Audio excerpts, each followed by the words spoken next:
Hello and welcome to Turkiye Talks. This week we are going to talk about the recent developments in Turkish elections, recent developments in Israel. We all know that because of decision of Netanyahu, protests are going on, and also in France we have seen a big movement of people. So I'm joined by Professor Ahmet Uysal from Istanbul University. Welcome, Professor Ahmet Uysal. And Hello, Bora. Kadir Ustun from Washington. Kadir, welcome. Let me start with the Turkey's presidential elections. And now we know that four candidates will run for the presidency. President Tayyip Erdogan, the head of CHP Kilicdaroglu, and two more candidates, Muharrem İnce, former presidential candidate 5 years ago, and Sinan Oğan. Professor Ahmet Uysal, how do you see these Turkey elections from actually what I would like you to talk about? Recently there are lots of criticisms about Turkey's democracy, lots of arguments against Turkey's political stand, but we see a very lively political competition, and nobody knows what's going to happen on the night of 14th of May. So from this point of view, what could you tell us? Hello, Bora, and Kadir, and other viewers and everyone around the world.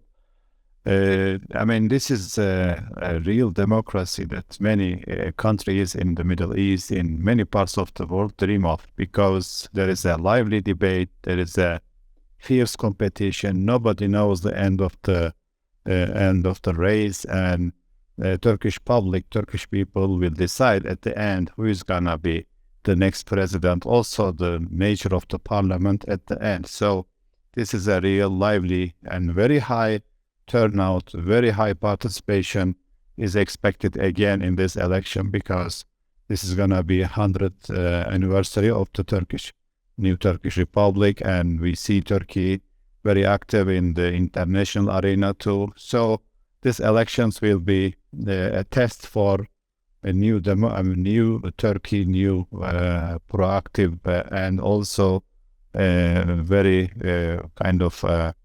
involved Turkish leadership, Turkish role in the region and in global affairs, from Ukraine to many crises and many issues in Turkey. Of course, Turkey is hit by two major earthquakes and trying to recover from the damages from the destruction of these two earthquakes, which is also very, very well publicized, very well known around the world.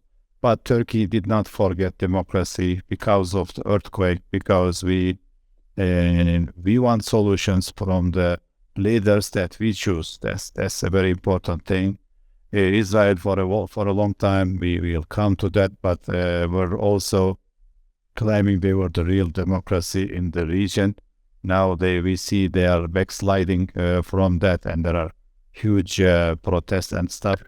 But Turkey is very active now, very much involved, very much participation is expected in this election. And we have four candidates, as you just mentioned, four traditional parties, AK Party and the CHP, classical Republican Party, which is trying to update itself from the traditional Kemalism.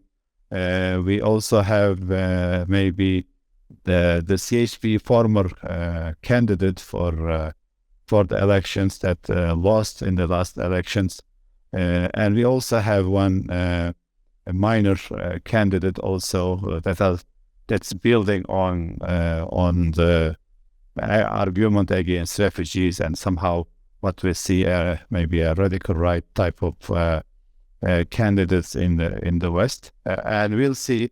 One is gonna hurt. I think the outcome might be decided because of the plurality of the candidates. The outcome may be concluded in the second round, because those two candidates maybe is gonna make for anyone, either Erdogan or Kılıçdaroğlu, to win in the first round. So at a very also we have a new situation with this presidential elections.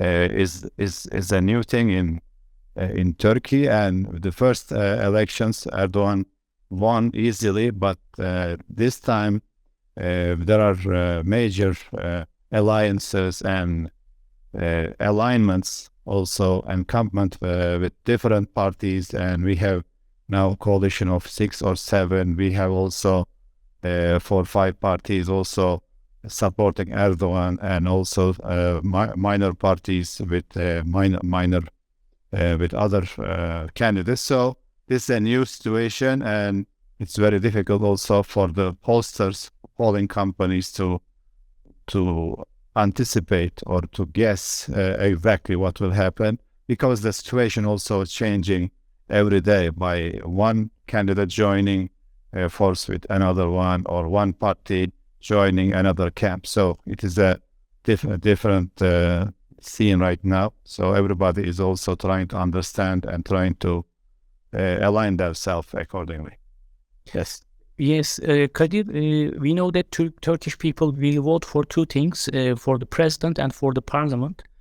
Before moving to the parliament, I'd like to hear from you about the presidential candidates.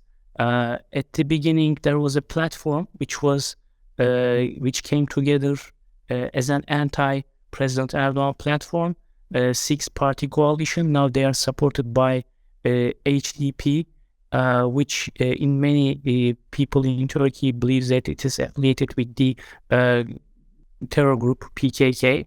But they are also part of this coalition.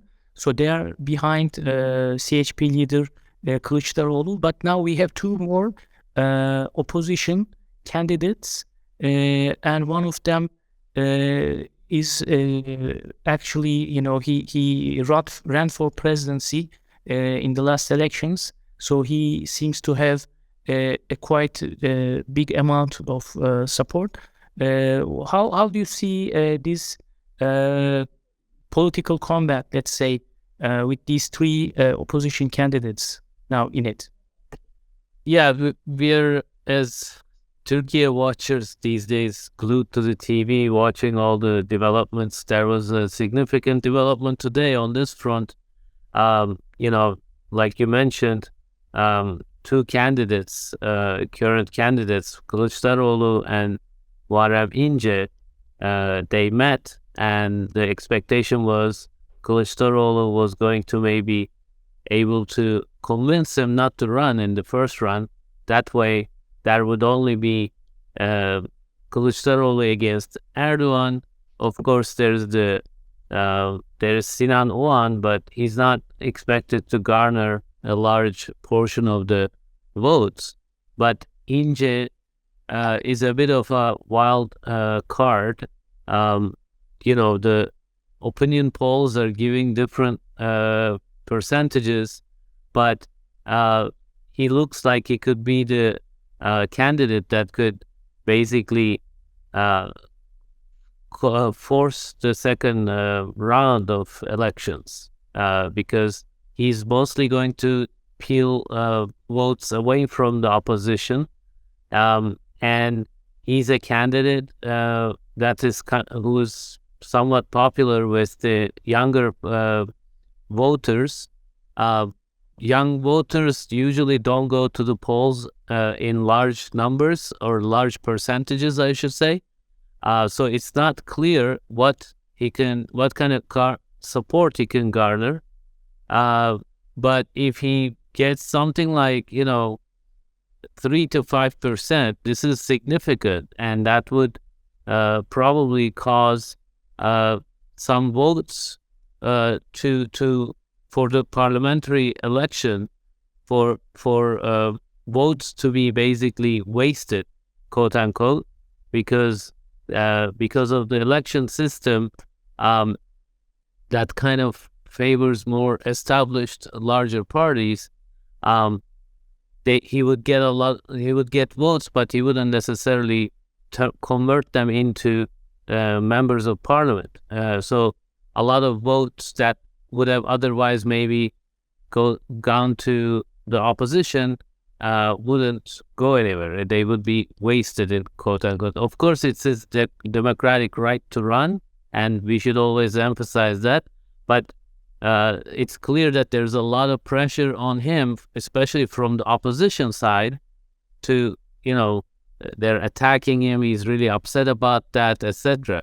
But he seems to have now the critical role because, like you mentioned, HDP, the Kurdish party, was basically political arm of the PKK in the eyes of many observers. That party is now aligning with the opposition. They're not putting forward a candidate of their own, which means anywhere from 8 to 10% of votes that they have will likely go to Kilicdaroglu, which has alienated some, nationalists in the E party that is part of the opposition coalition. They have also alienated a lot of people who are thinking about going to İnce, this third candidate we've been talking about. So there's a lot of unknowns, but April 9 is the last date that these the parties will finalize their rosters, their candidates for the parliament. But I think for the presidential candidacy, we have only until April 1st. So the opposition would have to convince İnce within a day or two to not run, basically, and that doesn't look like it's going to happen, which means we might end up going to the second round. And in the second round, since a lot of parties won't be voting for voters won't be voting for parties, they're only going to vote for Erdogan and Kilicdaroglu, then it will come down to these personalities. Do you want Turkey to be led by Erdogan or Kilicdaroglu? In that kind of scenario, Erdogan might have an edge because, a lot of people who might not feel like, they had a strong showing in the first round, they may not go to the polls in the second one. But of course, these are ultimately speculations. It will really depend on what kind of strength you can show in the first round as the party, and then how much İnce can take away from the opposition mostly, but he will probably also take votes away from other, maybe the ruling party, ruling coalition as well. The ruling coalition has actually been able to enlarge itself by adding the Welfare Party recently, and then Hüdapar, which is the Kurdish Islamist party, we should say. So the opposition is a larger coalition, but the ruling party has now three parties relatively established parties join it. So it's going to be a tough fight for both sides, I think. And today's development, İnce's candidacy, that might push the election to the second round. Sorry, I made this too long again. No. Thank you for your comments. What about the parliamentary side of it, Professor Uysal? Do you think we will see more parties in the parliament? Because as Kadir mentioned, Muharrem İnce now fills a gap actually in Turkish politics, because traditionally those who are familiar with Turkish politics know that there are two left wings in Turkey. One is nationalist, which was represented by Bülent Ecevit in the past, who did the Cyprus operation together with Erbakan in 1974. So he was against, for example, the Iraq war, etc. We know that. So this line in left wing seemed to be faded away years ago with the death of Ecevit. Do you think Muharrem İnce can bring this into the parliament again? Because he seems to be in line with his rhetoric. I don't know if you agree or not.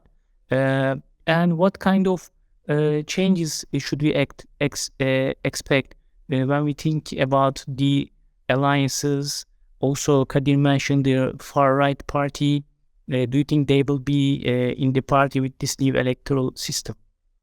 Yes, I think Muharrem İnce and other candidates will be competing on the traditional votes. We have a major conservative base, maybe like 60-65%. We have a liberal base, which is not very much common. We have also secular base. So everybody trying to attract these voters. And in the recent case, of course, the youth free-floating votes that are maybe,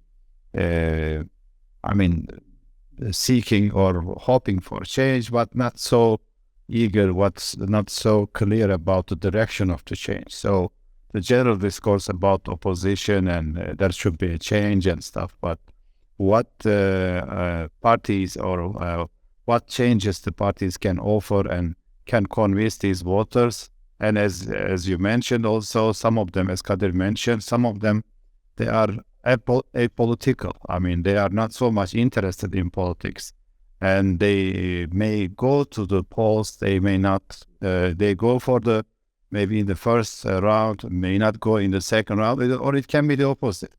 But at the end, we know the parliament, I think, the joining of Muharrem İnce's party, Memleket Partisi, to the race, if he can make it, or if even he's under maybe the threshold, 7% threshold, if he performs more than the threshold, can change the setup in the parliament, because the parliament will be important, not as much as the president, but it's going to be significant if the Millet coalition or the Millet alliance, if they win the majority or not. So if they were acting as a bloc, but recently we've seen with the outside support by the HDP, which is also aligned with the PKK, many people see that way, and I also see that way. They are kind of a political wing for the PKK. They are attracting Kurdish votes. They have about 10 to 12% vote. And if you mention this, they are showing clear support for the Millet alliance. Millet means nation, and also Cumhur means public. Cumhur alliance we have, and we have also Millet alliance. And if they are promising 10% support for the Kilicdaroglu, but are they going to take away as much as they bring, or they need somehow full performance from the members of to beat Erdogan, which is a favorite candidate. He proved himself also. He can also pull tricks from his hat. We've seen that adding like the son of Erbakan, historical Islamic party, and now his son is leading Refah again party, or Refah revived, or the naming still maybe translation can be different, but he is now taking away the Islamic dimension of the Millet alliance, because there was Saadet Partisi with them and taking some of the conservative votes with them to the other side, to the other camp. Now with Erbakan and showing that they are going to support Erdogan in the elections, it can make a big difference. 1% instead of going to this camp and coming back to this camp can make a big difference. If, first of all, İnce's party, Memleket Partisi, if they overcome the threshold If they do, they will have a share in the parliament outside the two alliances, which is, I think, which is a good thing. Instead of we having a polarized parliament, you have independent voices. They can act upon different cases in the if there is any legislation. Plus, if Erdogan's party also, if they can get over the threshold, again, this is gonna impact. If they, like, let's say, if they have 5% each, one of them or both of them at the same time, then you have maybe kind of 10% wasted votes that are distributed among stronger parties.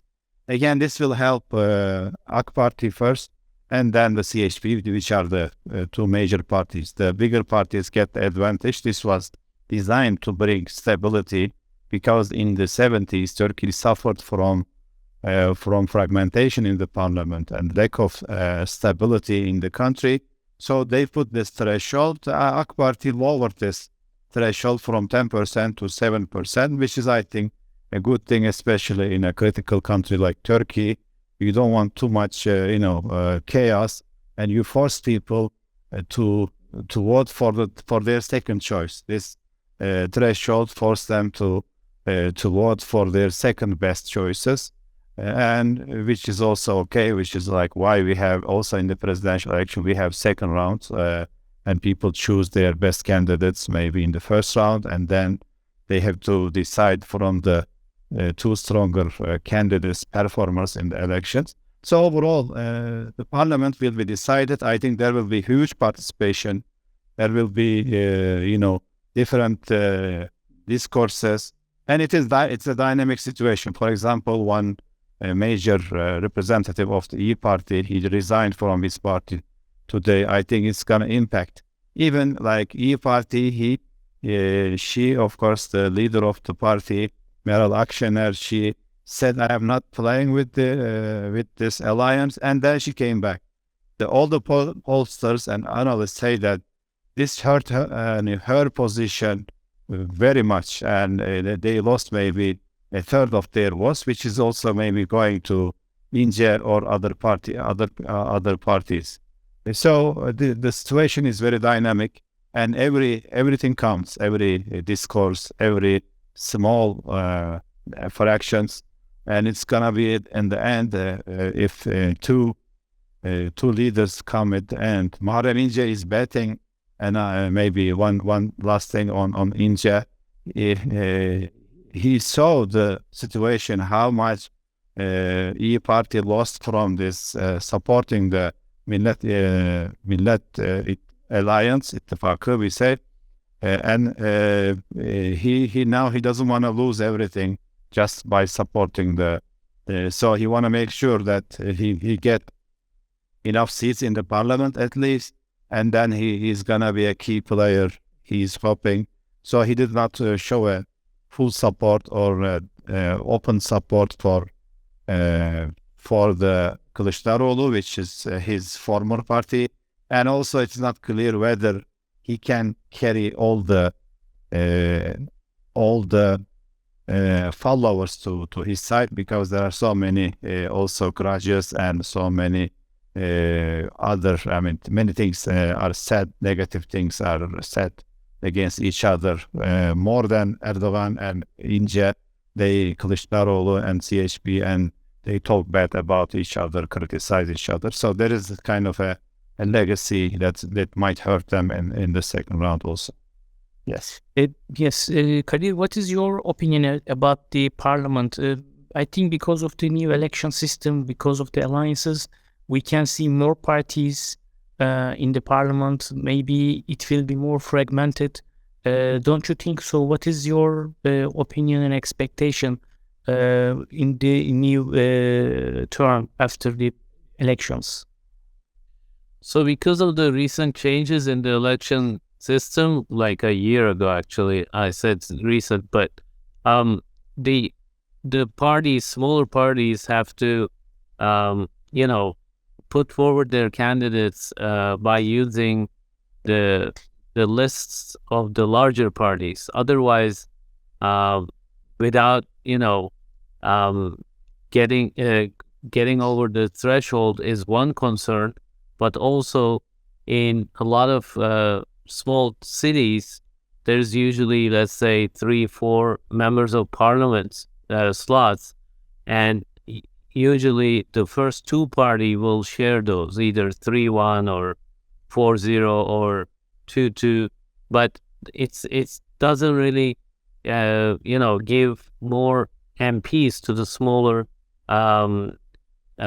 smaller parties. So they have to make alliances with others, and they have to say, okay, in this region, in this city, I'm putting forward my candidate, but in another city, I'm gonna allow you to put your candidate. So they have to make these alliances.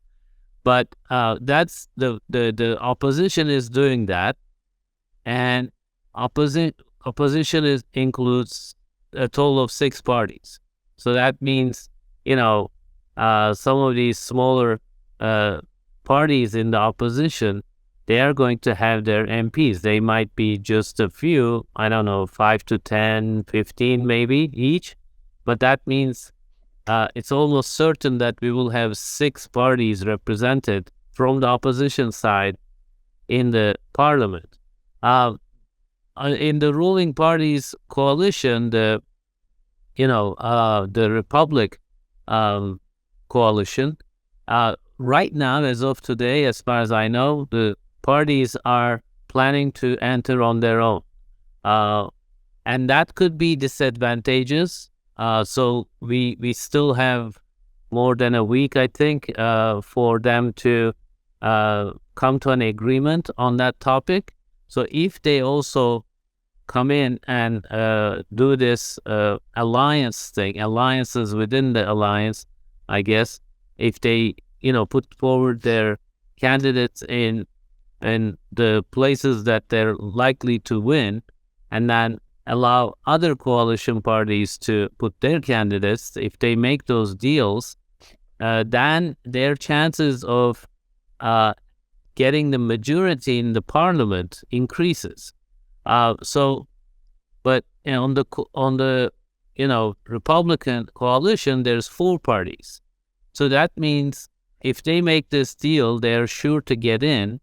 So there will be 10 parties. But I think since the election system still will force coalitions, you will have many parties, but I don't think you will have a situation like you have in Israel anytime soon, because AK party and CHP, these are large parties with large following. They will still be the dominant parties, and then they will act. They will rule one or the other, along with their parties, coalition partners, I should say. So there will be many parties, but I think as long as the elections are allowing those alliances to happen, and then we have the presidential system where you need 51% of the vote, you will have coalescing of these the smaller parties around larger parties. So that's what the current system is. But the opposition wants to turn it into a parliamentary system, and they need huge numbers. They need to win big in these coming elections to be able to change the system and bring it to the people, and that would mean another election within a year or two after these elections. So to your question, I think there will be many parties in the Turkish parliament, but because of the presidential system and the election system, we will continue to see forming of coalitions. Yes, Bora, may I have two quick comments on the on the parliament. One thing for the CHP, they promised a lot of seats to minor parties like Davutoglu, Babacan, and other parties. So we already know, and also India is showing a big competition to to chip away some of the CHP votes. How they are going to distribute? There will be some major internal, I think, internal skirmishes or internal uneasiness within the CHP, because there will be a small room for winning any seat. So this will cause some headache in the assigning the parliamentary candidates, a big headache. But of course, Kılıçdaroğlu, as the second point, he focused on winning the presidential elections. So he sacrificed almost, a significant role. He might lose also the majority in the parliament as CHP.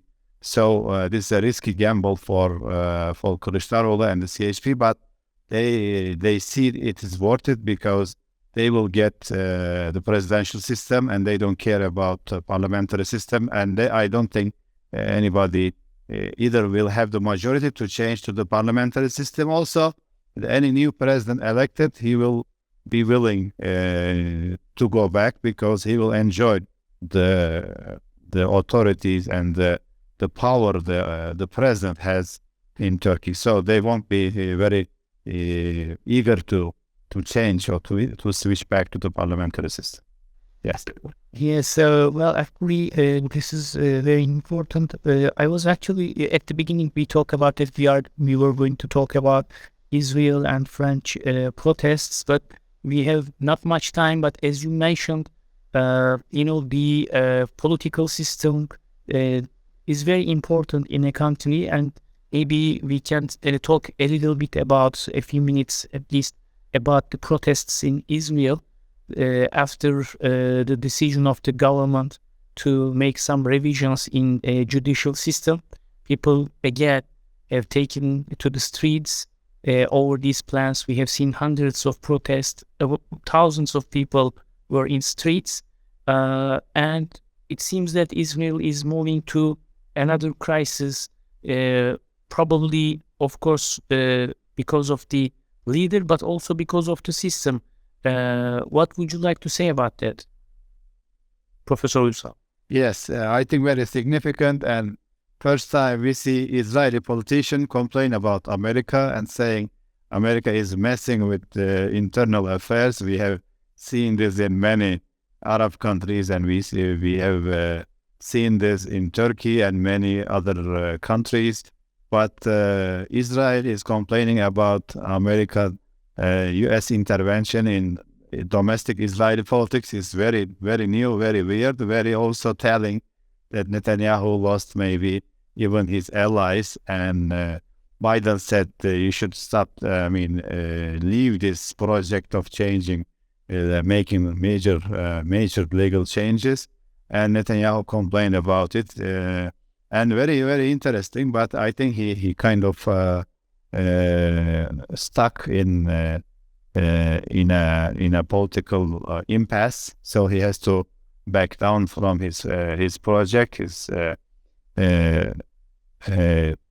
action, and of course Israel is, when they don't find the external enemies, which is now more comfortable with deal of century with Trump, gave them a lot of rewards and things, and now Israel focusing inside instead of outside, and I think this is gonna be more headache in Israel domestic politics, and no clear maybe exit or no clear vision how to.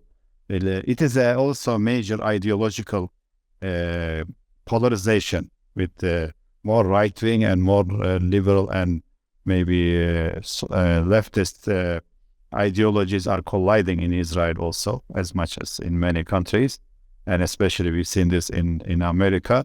Now, how they are gonna get out of it, it's a very big situation, but we'll see more elections maybe if this goes through. And at the end, I see America as the supervisor for Israel. If America really doesn't, wants to stop Israel, they can stop. They have a huge leverage on Israeli politics.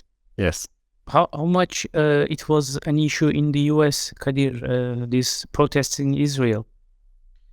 Yeah, it's been significant it's been on the news many times, and we knew that Biden was trying to convince Netanyahu earlier this month to give up on this idea, but he didn't. And finally, yesterday, Biden made some strong statements, and like Professor Uysal said, Netanyahu responded with a tweet, first saying, "I know Biden, and we're all great, etc." But the third tweet was like asserting Israeli sovereignty and saying that you can't impose from outside, even if you're our best friend. But then, he kind of gave up on this for the time being. He postponed the measure of, changing the court structure. So he might still bring it back, but I think it's going to be very hard, because in this case, it brought the country. I mean, the unions, Israeli unions normally don't really protest, and they came in. The defense minister who openly challenged Netanyahu, who said our national security is being risked here because reservists are joining the protests, and some actual soldiers are all soon going to maybe join the protests. So this is a national security issue. Netanyahu is seen as doing this partly, perhaps largely, for his own political future, because there's a case against him in the courts. He might be, arrested and put in jail. And Biden is doing this democracy summit this week. So it's happening all together, and Biden is clearly very uncomfortable. Biden didn't actually make Israeli-Palestine peace process top of his agenda. He kind of avoided anything that has to do with Israel. Even with, the deal with Iran, he didn't push it hard, because that will trigger reaction from Israel, from Congress. He knows that. He's very experienced on that. So he kind of froze this Israel-Palestine issue and kind of put it on the side, on the shelves. But it's not possible to stay out of it like this. He's also not happy because, Netanyahu didn't take a stance on Ukraine, clear stance. And there's within the Democratic Party, the left-leaning, center-left young people who are openly criticizing Israel for a long time now. So there is their voice as well. Within Biden's own party, perspectives are changing on Israel, at least in the public domain. But he obviously doesn't want to fight Congress about this. Heading into 2024 elections, he doesn't want to have to deal with Netanyahu, what he's doing, and then Congress, the Republicans who would, come out strongly for Netanyahu. So there are all these things but at the end of the day, Biden is not comfortable with Netanyahu's measures, and he can't do a lot. He did take a relatively strong stance yesterday, but I don't think he's going to go much further than that. It's going to stay at that level, especially because Netanyahu took a step back. Yeah. Well, thank you very much for your comments. We talked about Turkish elections and the recent developments in Israel. Professor Ahmet Uysal, thank you very much. Kadir, Ustun, thank you very much. Hope to see you next time. Thank you. Thank you.